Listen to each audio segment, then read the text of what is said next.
والله يدعو إلى دار السلام ويهدي من يشاء إلى صراط مستقيم. Glory be to Allah who sent Ramadan as a mercy to mankind. It's a purification of our soul, our heart and our mind. Bear with patience for the sake of our Rahman. A continuous training to strengthen our Iman.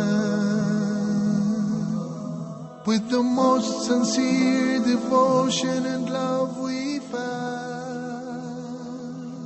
Assalamu alaikum wa rahmatullahi wa barakatuh. Hello and welcome to the 6th episode out of 10 of your program, Ramadan Changed Me. The program where we all together try to be the best that we can be and achieve positive change and self-development during the great holy month. It is the program where you can also win grand prizes by subscribing at our website e.hulul, e.holol.net to do for yourself the self-development test, the pre-test, the continuous test throughout the program, and of course the final grand test at the end of the holy month, where 40 of you will win prizes totaling up to 80,000 Saudi riyals.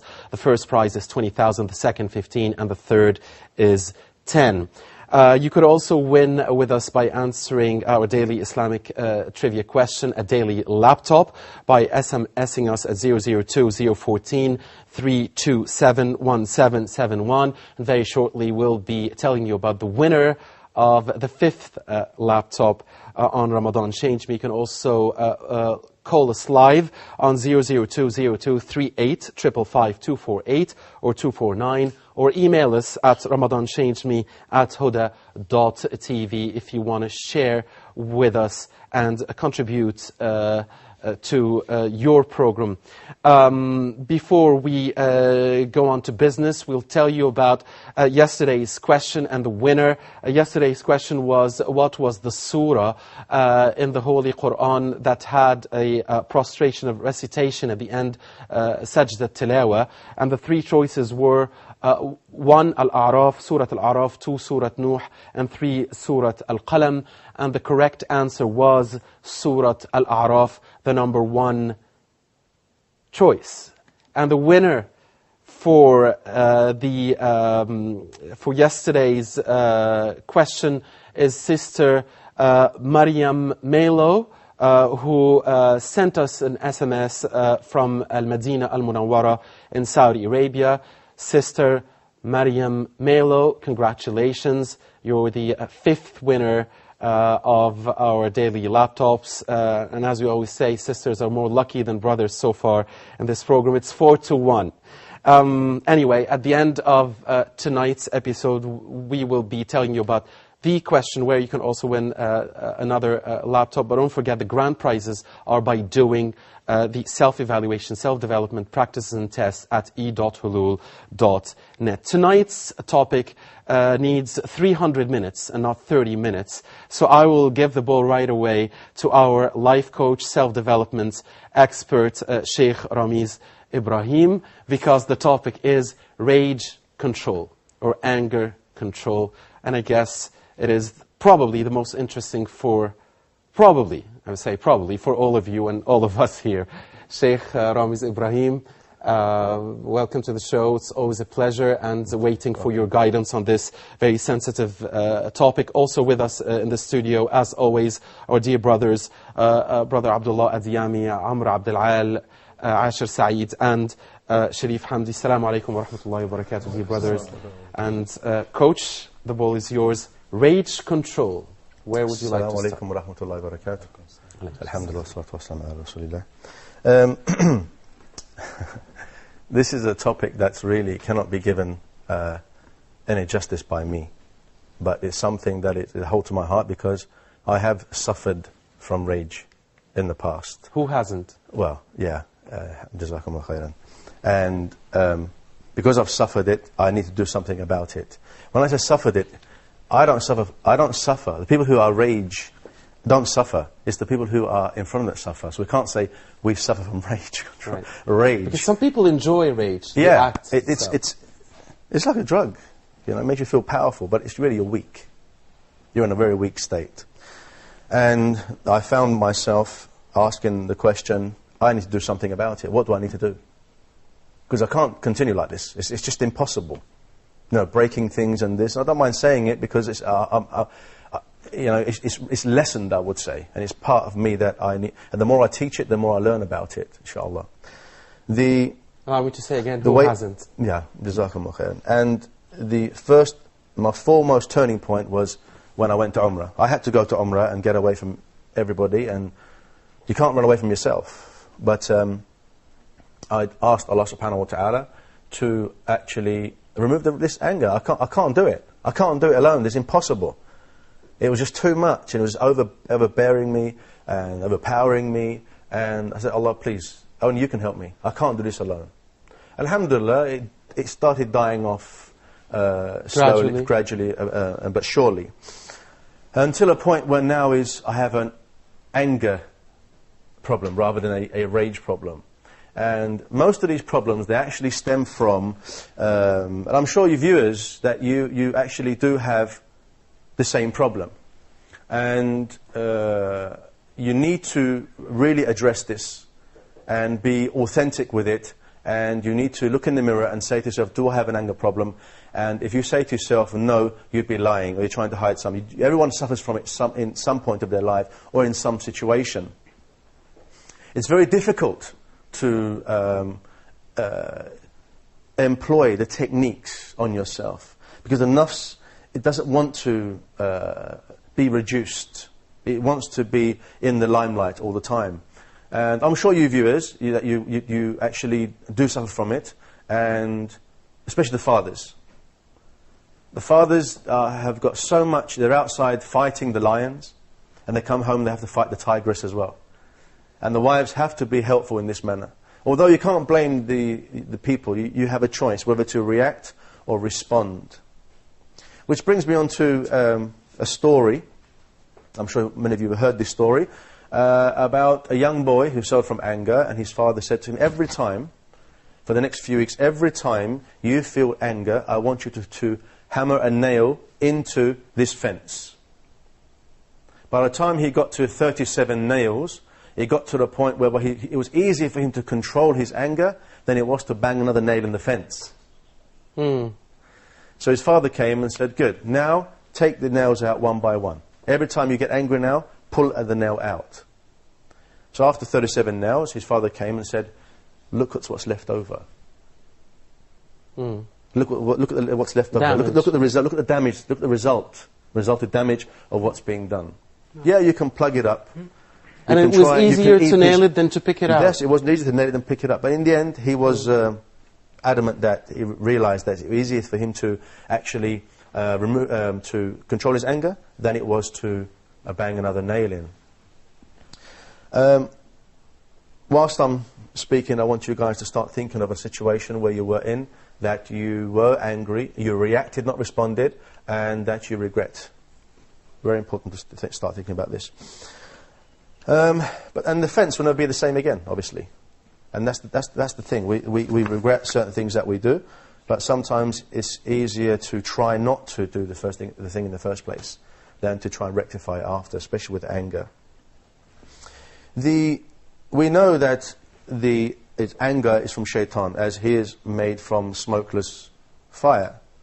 When Allah subhanahu wa ta'ala says to Adam, what prevented you from bowing down for what I created with my own two hands?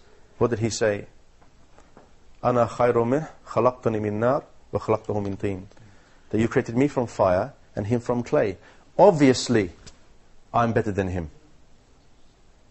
So he was angry, and he was racist against the human race, and this is where racism comes. If you find yourself, being racist or nationalist, or and it compromises your deen because of it, know that this is a disease in the heart. And viewers, you have to understand this as well.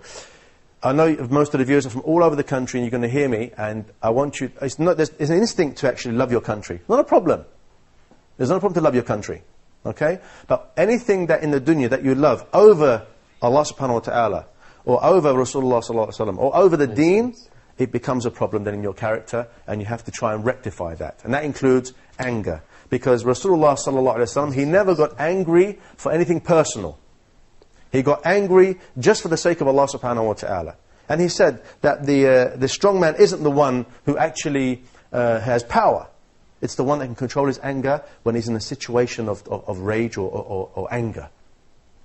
That means when you are actually in that state of anger, you are actually weak. You are a weak human being. And we have to understand that if you are humble, then the more power you have, the more physical, mental, spiritual power you have, the more mercy you should have on human beings. If you know you can crush that ant, and you crush it, what does it mean?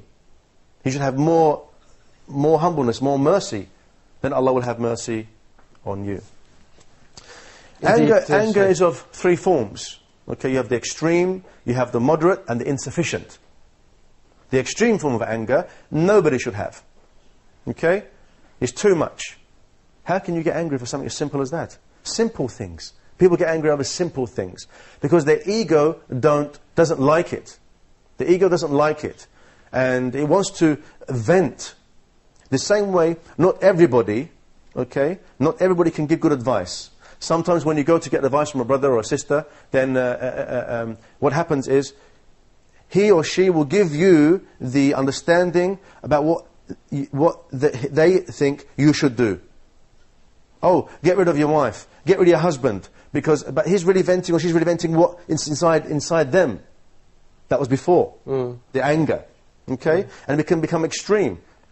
So yeah, you should get rid of her. But that's not why, when someone comes to you to ask for advice, you should be a good listener, okay? You should listen very, very well and don't put your input in it. Don't get biased and say, well, here's my opportunity now to vent my anger, or vent what I should have vented a long time ago. So by you trying to make the other person divorce or cause problems, you think that you're venting out and it's releasing. But it's just nafs. There's no training involved in this person to give advice. And to give advice, not everyone can give advice. Especially if you're a person that has no balance. Okay? Now, an extreme form. Sheikh Ramiz, dear viewers, we have to take a short break here and we'll be back in this very interesting topic after that break. Stay tuned with us. With patience for the sake of Ar-Rahman, a continuous training to strengthen our Iman.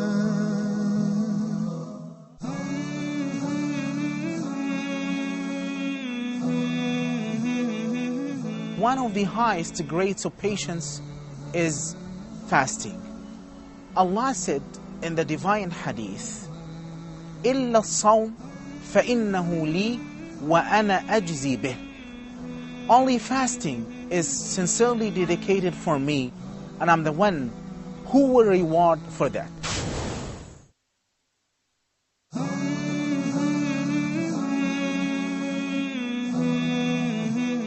Ask It is a program which aims to answer your questions about your deen, your faith, your way of life. This, of course, is Islam. This is a totally different price, but I divided the payment over this period of time.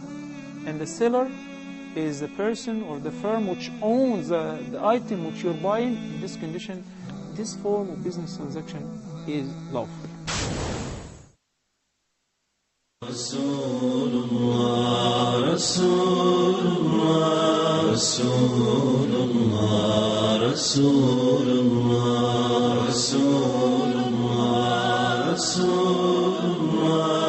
Rasulullah, Rasulullah, Rasulullah, Rasulullah,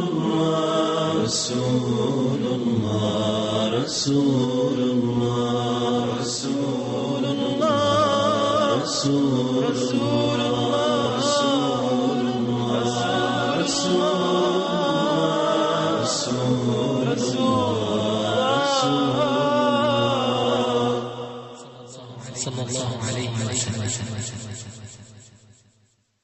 Bear with patience for the sake of Ar-Rahman,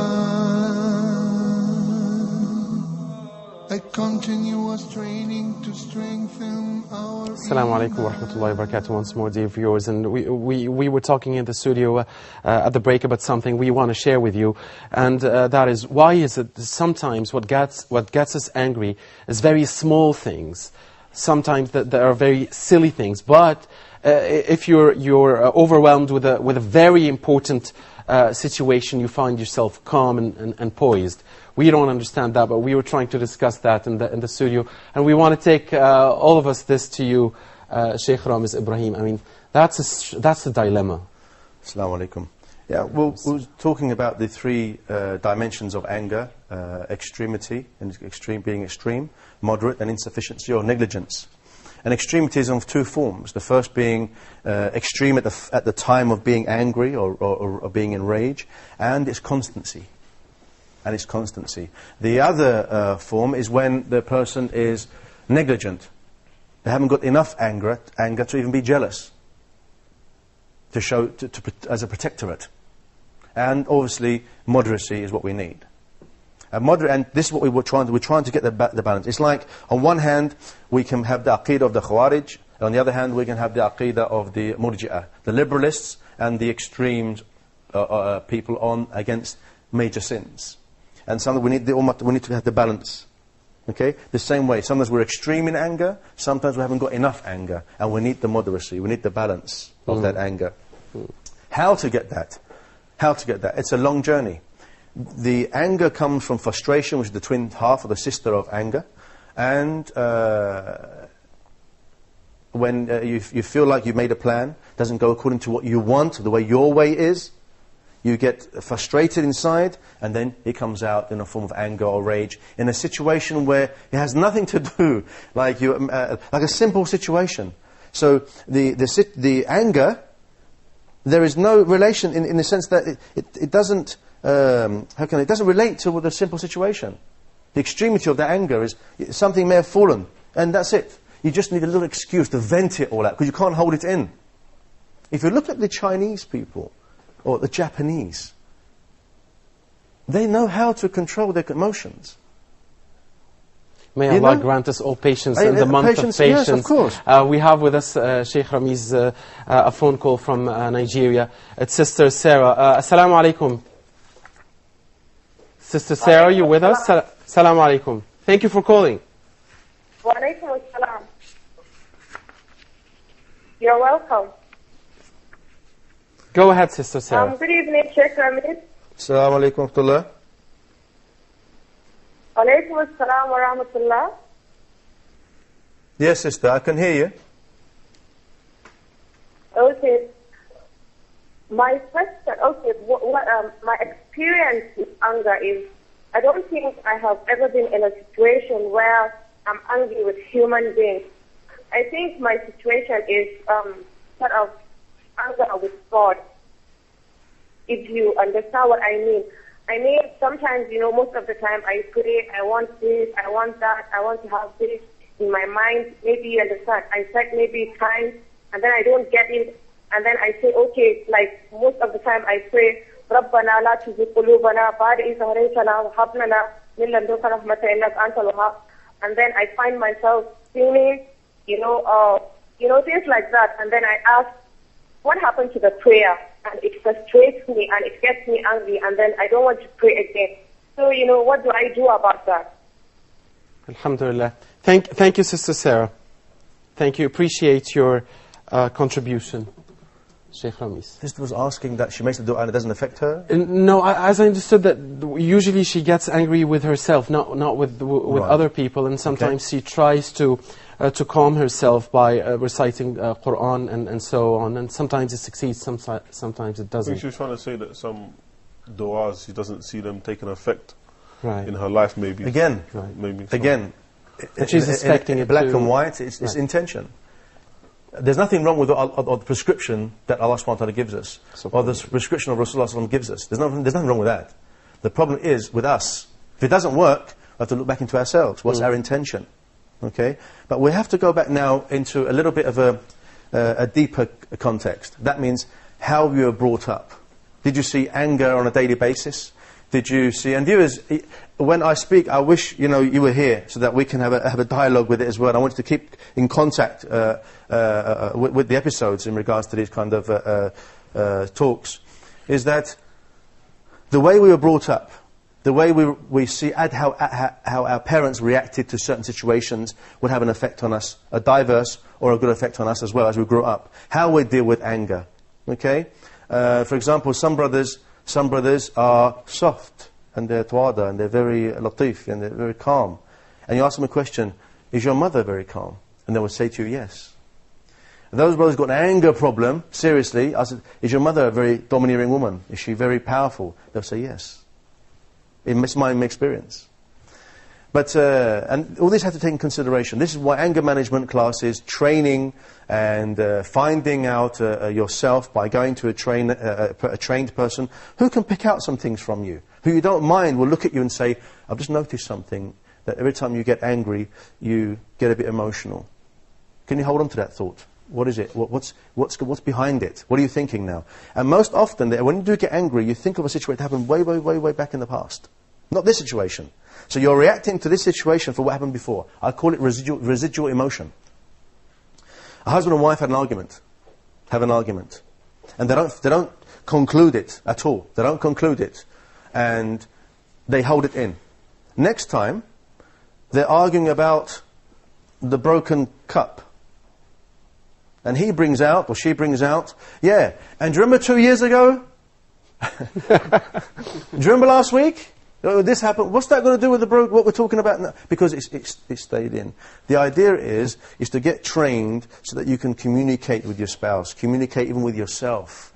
And it's very difficult to communicate with yourself because sometimes we're too hard on ourselves. Indeed. I think, Sheikh Ramiz, it's time for our brothers to communicate with us. This is the question I've asked them earlier, that think of a time when you were really angry, you did something and that you regret, and that it keeps flowing in your mind now and again. Who wants to start? Can you think of a time, Ashraf? That's very difficult for me because I think there's basically two types of people. There are people who release their anger on a gradual basis, and there's people who hold in their anger and then release it all in one go. Myself, we were talking about this in the break, I tend to release my anger gradually. I mean, everybody lives a hard life and we have a lot of stress in our life. This is why sometimes small issues, I will release my anger. And it's not about that particular issue, it's just me releasing some tension. Once I release that tension, I'm okay. I'm back to zero in terms of my stress and my anger.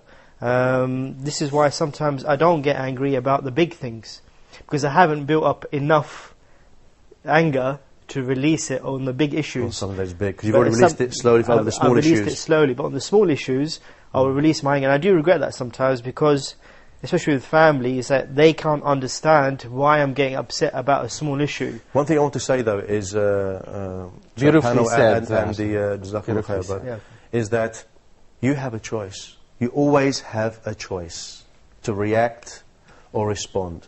Yeah, but she maybe... No, she didn't do anything. She didn't do anything. Yeah, but he didn't do anything. Why are you getting angry? Yeah, but no. Why are you getting angry? You don't have to get angry. You have a choice in the matter. Abdullah. Well, like you just described, I think I'm the kind of person I hold my anger in, and it kind of just comes out at one time. That one go could be dangerous. The dormancy just explodes. Like a volcanic explosion. And at that point, I have made a lot of mistakes like this. You know, I once, there was a friend of mine, all he did was just said, he put me in the chest really hard, and it wasn't the right time. I said, get up. And he was an employee of mine. I said, just get up.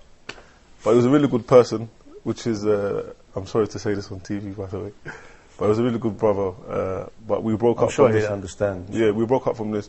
And that was due to the stress of the work environment, and it was just a bad timing for the situation to have took place, and I still regret that, actually. Subhanallah. Yeah, I once got into a debate with one of my very close friends about our values and our goals in the future. And in a minute, we began to yell at each other, and it turned to a quarrel. So shaitan was... yeah, very hard. And when I went home, I thought about it. Oh my God! If the time goes back, I'll give him time to speak. Well, Allah subhanahu wa ta'ala gives you 3 days. The deen gives you 3 days to wallow in it and think about it and regret it. I think something between us was broken in this minute. Until now. I don't know what to do. Make it easy, but try, inshallah. Sharif. In my view, anger has nothing to do with putting solutions for hard situations. Okay, from the very beginning, I have to think about it first, and I have to treat that situation easily. A very important situation that had happened to me, and I always remember it, and I always regret for it. I had a girl in my class. She was only 10 years old. Okay, I always. And you were the same age, obviously. No, I was her teacher. Oh, right. Yeah, okay. She was a student in my class. Okay. I oftentimes told her to get a certain book with her, to teach her from that book. But for several times, she didn't get the book. And I put her in a very embarrassing situation. I shouted at her. But later, I discovered that she was a needy girl and she could not get the book. Yeah, because and the fault was her father's, because he couldn't get the book. And I said to her, I'm sorry, I didn't know that. And I also offered her money to get the book, because I offered. So you rectified a bad situation with something good. Yeah. On a final note, I think that we have to discuss is the point that we have to be in a position where we recognize that does the situation require or necessitate this much anger. So some situations do necessitate some anger. Yeah, and some of it's control. You want to control, and when you don't get what you want, you stamp your feet. It's just like a child. And if the nafs, the ego, is not nurtured from a young age, trained to how to deal with anger and how to control it, then the reaction of an adult will be no different than a reaction of a child. Indeed, we'll have to leave it at that, Sheikh Ramiz Ibrahim. Dear viewers, we only have a few seconds here left. We want to remind you of our daily Islamic trivia question. Now, tonight's question is, what is the surah Prophet Muhammad sallallahu alaihi wasallam advised parents to teach their daughters in? And the choices are 1, Surah An-Nisa, 2, Surah An-Nur, 3, Surah Al-Ahzab. You can answer by sending us an MSS at 002-014-327-1771. You write your name, your country, and the number of the correct answer. Again, what is the surah the Prophet ﷺ advised parents to teach their daughters in? Is it 1, An-Nisa, 2, An-Nur, or 3, Al-Ahzab? Unfortunately, our time is up. On behalf of you, we thank very much Sheikh Ramiz Ibrahim, our self-development trainer, life coach, for guiding us here, and hope to see you again tomorrow, Sheikh, and throughout the entirety of this program. And we also thank, on behalf of you, our dear brothers here in the studio, brothers Abdullah Adiyami, Amr Abdal, Ashir Saeed, and Sharif Hamdi. Thank you, brothers.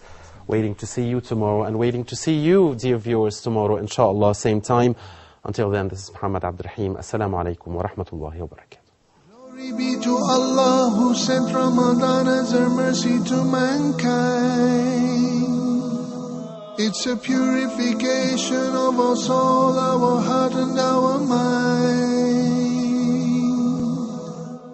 Bear with patience for the sake of our Rahman. A continuous training to strengthen our Iman. With the most sincere devotion and love we fast, to be cleansed and free from sins of the past.